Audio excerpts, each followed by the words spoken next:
Hey guys, this is Mir from Mobisium and today we are going to have a look at the Moto E5 Plus. So the Moto E5 looks like a smaller brother of the Moto G6. There are few good things and few bad things about this phone. But before getting into that, let's see what we get inside the box. So when you open the box, you have phone with cover on the top. Let's keep the phone aside as of now and see what else is there in the box.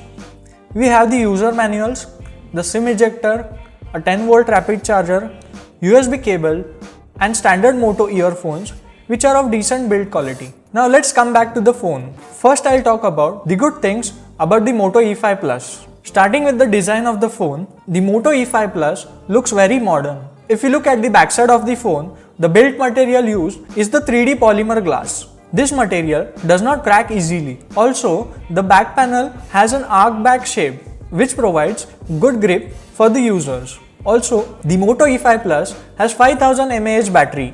Motorola claims that this battery would last for as long as 2 days. Coming back to the build quality, the 3D polymer glass on the rear side also supports good network connectivity on this phone. The Moto E5 Plus comes with inbuilt radio. So to sum up now, these were all the good points about the Moto E5 Plus. Now let's look at those points where the phone fails to impress the users. When you look at the display, on one hand, it looks good, but on the other, it lacks sharpness. The phone comes with Snapdragon 430 processor.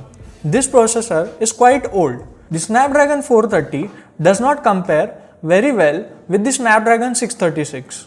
Because the phone works on Snapdragon 430, it does not support the Full HD display on this phone. Also, as the processor is old, it does not consume much battery.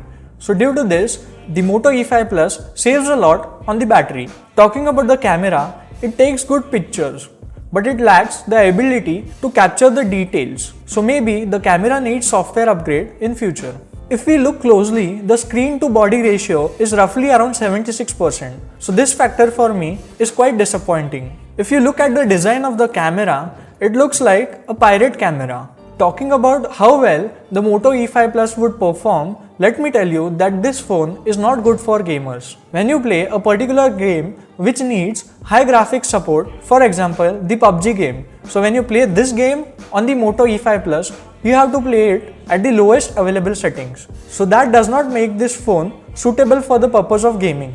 Coming to the most important factor is the cost of the phone. You can buy the Moto E5 Plus for 12,000 rupees and you will get 3 GB of RAM and 32 GB of internal storage. So these were all the good and bad things about the Moto E5 Plus. So if you don't have preference for any specific brand like the Moto, you can go for the other brands available in the market which provide better hardware and software specifications at the same price. So this was our short review of the Moto E5 Plus. Soon we will be coming up with a full review.